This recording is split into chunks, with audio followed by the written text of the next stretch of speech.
Yeah, love it.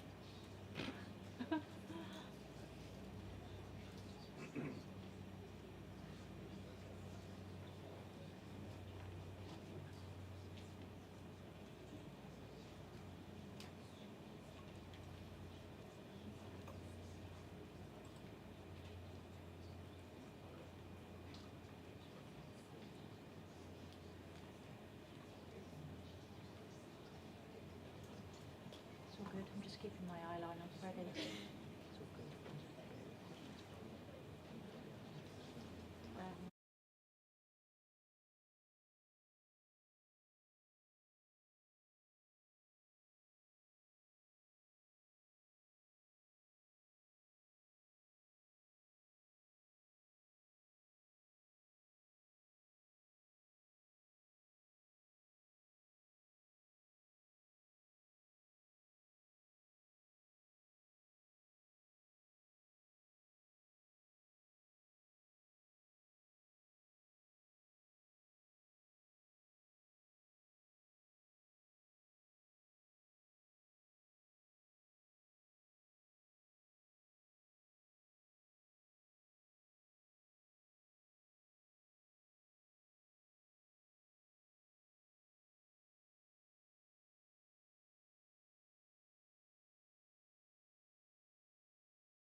For being here.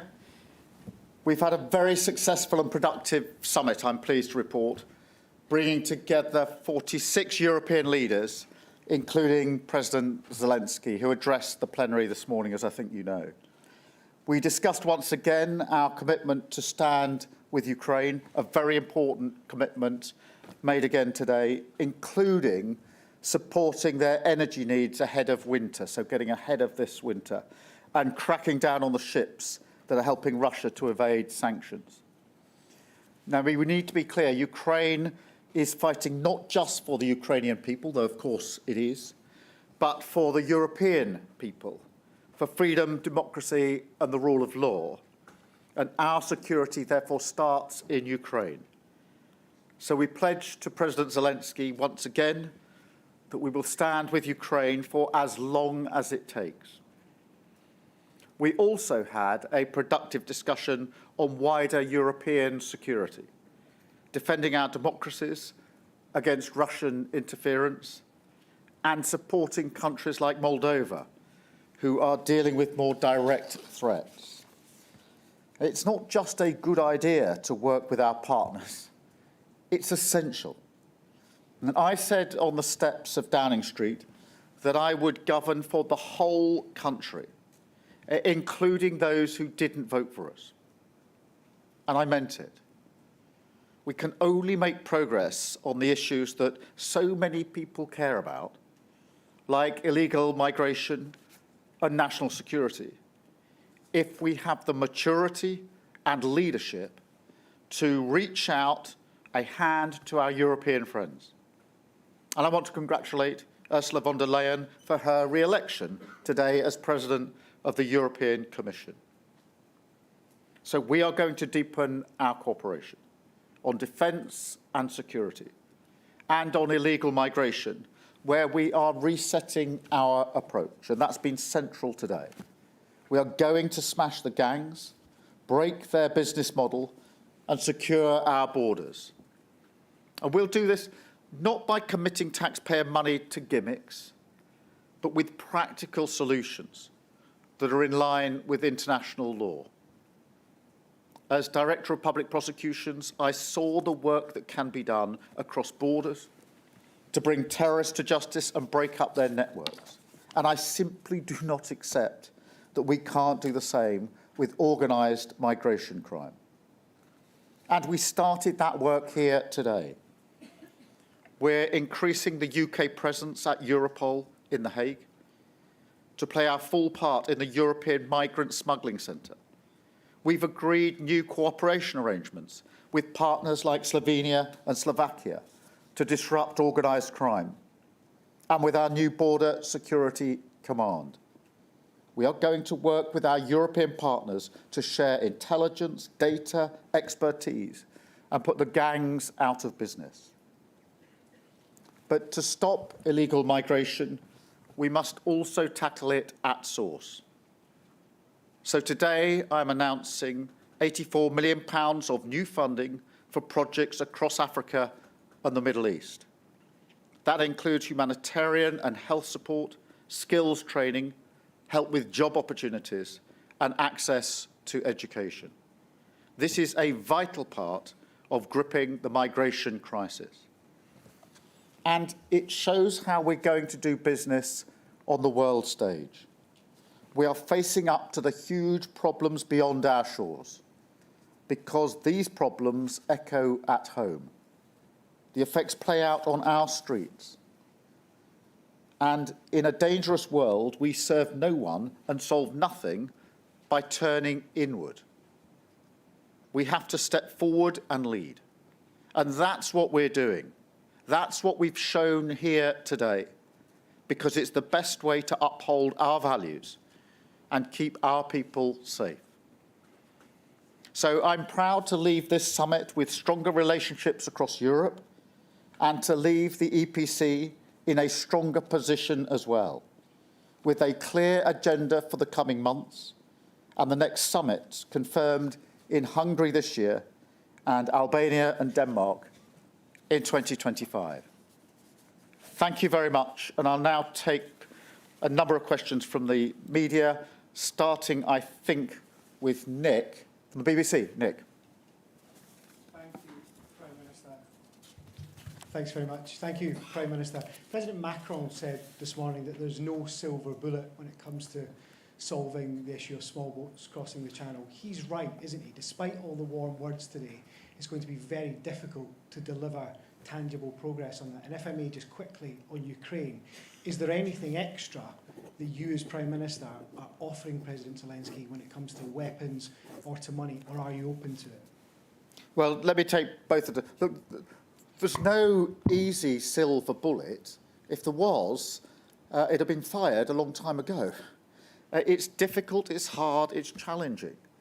But I'm absolutely convinced it's a very serious problem and it requires a very serious response.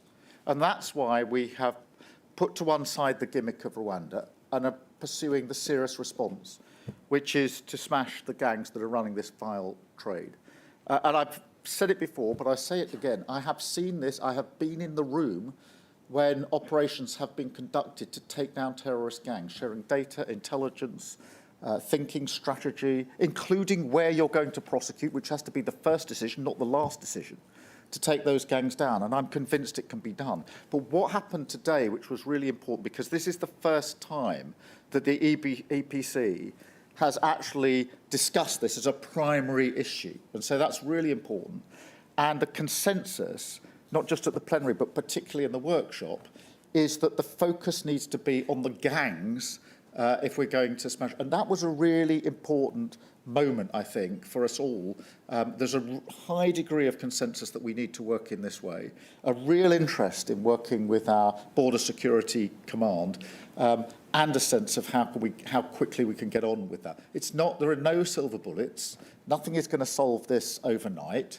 And as I made clear in my opening plenary, we also have to tackle the problem upstream in relation to the drivers of migration, whether that's climate, whether that's poverty, or whether that's conflict. And that's why it's really important that I've set out the money that we've pledged to that here today. But I can tell you there was a real consensus that this is the serious response to a serious problem. Thank you. I'm sorry, on Ukraine, just in relation to the capability, look, there's no change in position. There's no new decisions that we've taken as a government that weren't taken by the government of 2 weeks ago.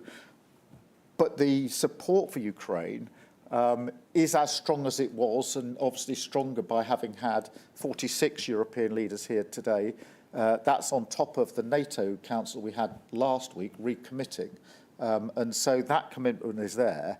But there's no new decision or change of position in relation to the use of the capabilities that we're providing. Thank you, Nick. I'll go to Robert at ITV. Robert Peston, ITV.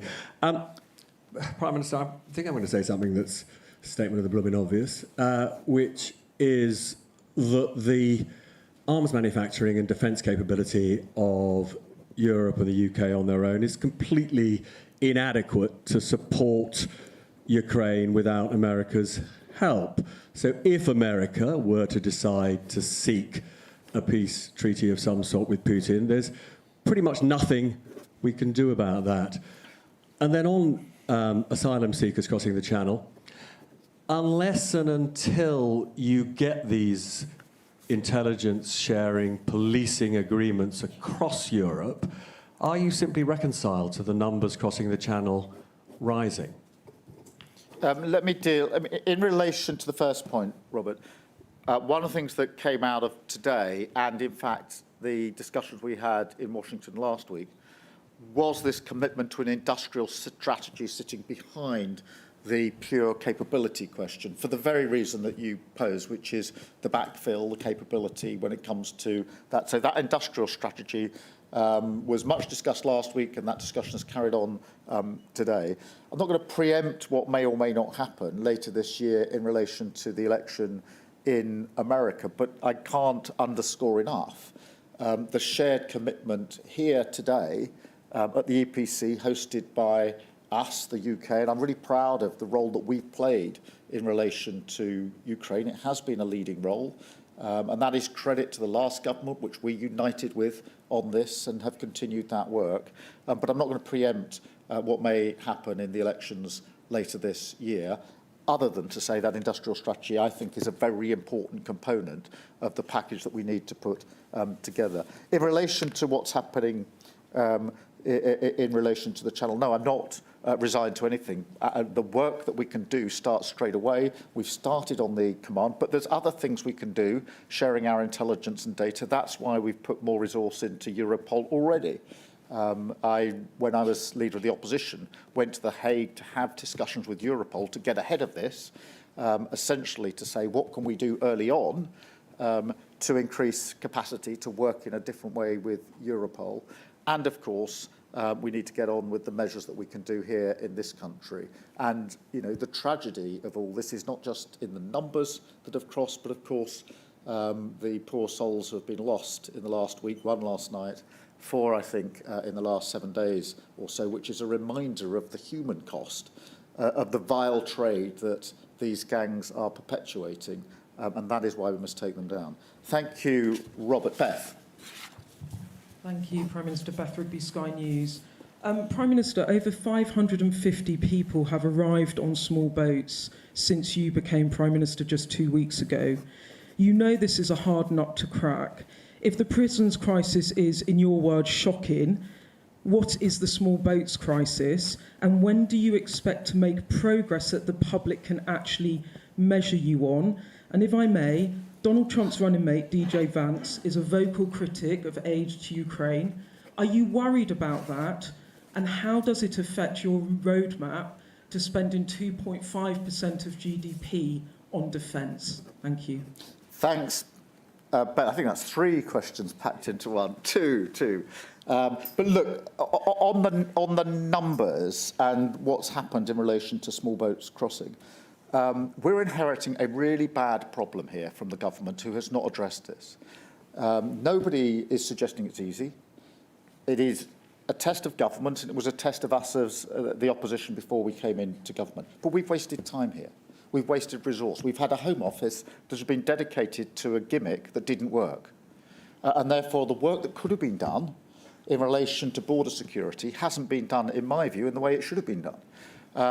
And the proof is in the pudding. We've got record numbers this year. We can't switch that in 24 hours, in 1 week. 2 weeks ago today, we were still knocking on doors asking people to vote for us. We can't turn it around that quickly. But the frustration that I have in relation to prisons is across this as well, because so much time and effort has been spent on Rwanda, a scheme which, in my view, was never going to work, and the proof is that it hasn't worked, when the serious answers have been left unaddressed, which is why I'm pleased now that we're getting on at speed. I'm really pleased that the Home Secretary made an announcement in relation to the Border Security Command so quickly, and here we are, 2 weeks, 14 days after we were knocking on doors, hosting the EPC, where the focus is on how we work together with our colleagues across Europe to do the coordinated work that we need to do. So I'm pleased that we're making up ground. We will continue to do it at pace, but we've been left in a really difficult position yet again by this government, which has, it's been a dereliction of duty, because border control is about our national security. And rather than address it with a serious answer, they addressed it with a gimmick. The gimmick didn't work, and we're left with a very serious situation to try and turn around. And in relation to the situation in America, look, we'll have to, those elections will take place. It will be for the American people to decide who they want to elect into office, and we will work with whoever's elected into office, as you would expect. That is what I mean about sort of maturity and leadership, not just within Europe, but more widely, and of course with the US. And the special relationship that is there between the US and the UK was forged in the most difficult of circumstances. It's endured a very long time, and we are committed to it. I discussed that. I've expressed my commitment to President Biden. I spoke to President Trump on Sunday evening after the assassination attempt, where, again, the special relationship featured in our discussion. Thank you, Beth. I've got Kieran, I think, from The Guardian. Kieran. Thank you. Kieran Stacey from The Guardian. You spoke today to the Albanian Prime Minister about their deal with Italy to process asylum claims on Italy's behalf. Could such an offshore processing deal work for the UK?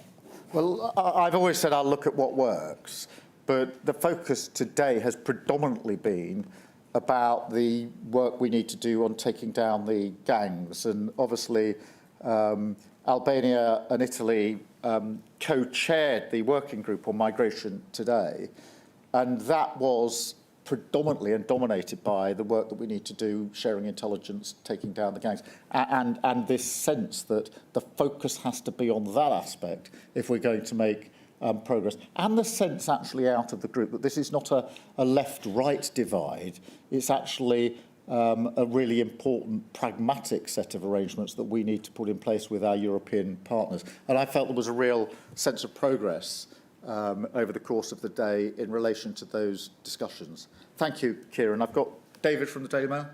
David. Thanks, Prime Minister. You didn't seem to categorically rule out there the prospect of offshore processing centres in the future. Can you categorically rule it out as part of your solution in the future? And during your bilat with President Macron later, will you discuss the possibility of a returns deal, and what might that look like? Would it be just a bilateral deal with France, or would it be with the whole EU, and would you be willing to accept a share of migrants being sent here by the EU as part of any deal? Well, look, in relation to the agreement between Albania and Italy, obviously there's interest in how that might work, but that wasn't actually the central discussion in the task force, in the round table that we had. It was about the practical measures that we want to discuss, which is about how we deal with taking the gangs down in the first place. But look, I'm a practical person, I'm a pragmatist, and I've always said we'll look at what works, and where cases can be processed closer to origin, then that is something which, of course, ought to be looked at. But I mean, the reason I'm putting it in this way is because the emphasis today was very much on the practicalities of dealing with the gangs in the first place. And that's where the second part of your question is answered as well. The returns agreement only comes into being at the end of the process. And my focus is at the beginning of the process to make sure we actually secure our borders, because the problem we've got at the moment is we've got tens of thousands of people who are here, who shouldn't be here, who aren't being processed. That is not a sensible policy on any approach. And as for a returns agreement, I've always said we're not going to be part of the EU scheme. That is for EU members. We're not an EU member. We've never wanted to or asked or sought to be part of that scheme. We're not going to be part of that scheme. Thank you very much. I've got George from the FT. George. Yes, Prime Minister. Can I ask you about the economy? You've spoken about your desire to have closer trade ties with the European Union. I just wondered if there's anything you've heard here today or in the last 2 weeks in the talks you and your colleagues have had with your European counterparts to encourage you to be more ambitious about what you're seeking, and when talks on the economy might begin. And since everyone else is asking 2 questions... I knew this would happen. I should have stopped it with Nick in the first one. But I think it's quite an important one. You mentioned the tragedy in the English Channel on Wednesday.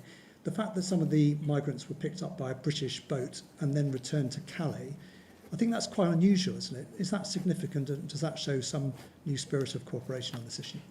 Well, let me, on the economy, look, I've been pretty explicit here and previously that we want to seek a reset with our relationship with Europe. I said that in my opening remarks here. I've said it before the election and since the election. And the impression I get is that there's a real appetite for that. You will all have probably spoken to some of the other leaders who've been in the meetings with us today, so you'll form your own view. But the appetite, I think, is for a UK which is, as it were, back on the international scene, playing a leading part with maturity and with a different stance in relation to our relations with Europe, both inside the EU and beyond. And yes, we do want to get a better deal than the deal that we've got at the moment. We understand the challenge and constraints of any discussion, of course we do. But I do think there's a closer relationship to be had that includes trade, that includes education and research, and includes security. You know, that is partly what we mean by the reset. I think that's understood by our partners and colleagues here. And my strong impression is that we've been able to make some real progress today. But as I say, you've interviewed some of them on the way out. I haven't, so you'll have formed your own view in relation to that. On the question of the operation that you referred to, yes, it is. That was an operation that took people back to France. That's really an operational decision for those that are carrying out the exercise, and I think is done on a sort of operation by operation basis. There's no change of policy in relation to that. Thank you, George. I've got Madeleine from De Welt, I think. Hi. Yeah. Thank you, Prime Minister. Madolina Rutkowski, Die Welt. Europe is talking about building a stronger security architecture, and the UK wants to play a bigger role in that. What would that mean for the UK's nuclear deterrent? A German government official suggested that the UK could contribute to a European nuclear shield in case NATO skeptic Donald Trump gets elected. Is that something you would consider? Well, thank you for raising that. I mean, the first thing I should say is that we are committed to the nuclear deterrent, and I've been very clear that that includes all of the necessary upgrades that are there to keep the capability in place. That was something I was able to make clear in NATO last week in Washington and touched on occasion today. I do think that this is more NATO really than EPC, that the UK does make a unique and really important contribution, particularly in Europe, when it comes to security, because of the nuclear element, but because actually we stand full square on NATO. We were, as a Labour government, proud signatories to the original NATO treaty, which is in Brussels at NATO headquarters, with the signature of our Secretary of State on it. And we are as committed today. It's an unshakable commitment to NATO. My own personal assessment is that NATO is as important, if not more important today, than it's been for many years. And so that's where we stand on that question. Thank you. I've got Oliver from the Times. Oliver. Thank you, Prime Minister. Just following up on Beth's question, both Donald Trump and J.D. Vance have been very clear and expressed extreme scepticism about continued American support for Ukraine. Without preempting the election result, what is your message to them from this summit? And also, if I may, 2 weeks ago you were in Camden casting your vote in the general election. Now you're hosting world leaders at Blenheim. That's been a bit of a whirlwind. On a human level, how strange has it been? Look, I'm not going to preempt what may happen, but look, the stance we take is important. The stance that we took in Washington at the NATO conference mattered because it was intended to show, to Russia in particular, the resolve last week of the NATO countries, a bigger NATO, a stronger NATO, a NATO with increased resolve to stand up to Russian aggression. That was then repeated today. That matters as a signal, as a stance. And what we're able to do both last week and this week is to make clear that is in relation to Russian aggression, in relation to Ukraine, of course, but also Russian aggression in other forms that pretty well all of the countries represented here have experienced in relation to misinformation, cyber, you name it, and Moldova, of course. So it's very, very important that stance is seen not just as a reflection of current mood, which it is, but also as a signal to Russia of our resolve. Look, in relation to the situation, Camden is a fine place, and I was very proud to cast my vote in Camden. But look, we've worked really hard to get into a position to win an election. We've spent 14 years in opposition arguing about what ought to happen, what must happen. Now we get the chance to actually deliver for the country. I hope that in the last 2 weeks I've been able to at least give the sense of how we intend to go about that task as a task of service, a government of service, serving those that voted for us and those that didn't vote for us, and a government that says it's country first, party second, and therefore no more gimmicks, no more party policy sort of masquerading as a serious answer to a question, but driven by service. And to reset on the international stage alongside that, so the national, the sense of a government of service, but then the international stage as well to cement some of the relationships which we've been building in opposition. Many of the meetings I've had today were not meetings for the first time, but they are take on a different character. That's something that I came into politics to do. I came into politics late in life. I didn't come in to sit on the opposition benches, voting and losing every night. I've tried that, didn't like it very much. It is much better to be able to deliver on the change that I think is desperately needed across our country. Thank you very much. Antonella.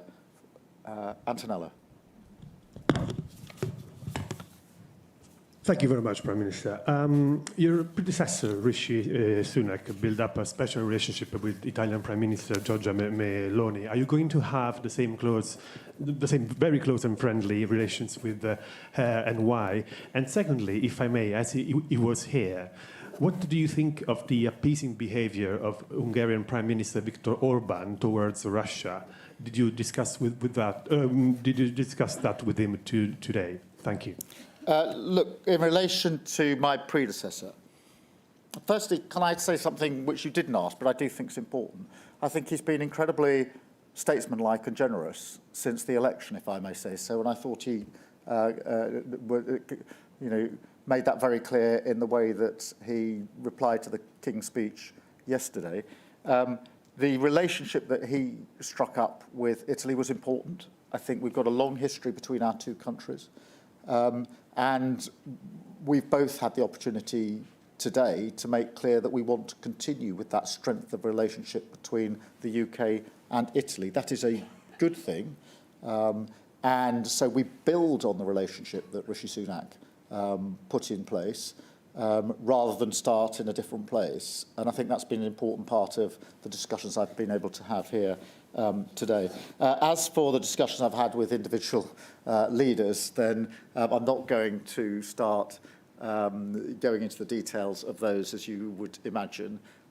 Part of the purpose of these meetings is to have the opportunity to discuss issues of mutual concern with leaders of, in this case, 46 European countries or entities. And that's been very good from our point of view. It's been a very successful session today of the EPC. I'm very pleased that we've been able to host it, and to be able to host it here in this splendid place with the weather, which we can't take the credit for, has added to the real sense that Britain is back on the world stage. And I'm really pleased that most of the leaders, if not all of them, are leaving here with a sense of renewed confidence in their relationship with the UK, with a real understanding of what we mean by a reset, and I think looking forward to deepening the bilateral relations that we have with all of them. That's been very much a theme of today. Thank you all very much indeed. Thank you.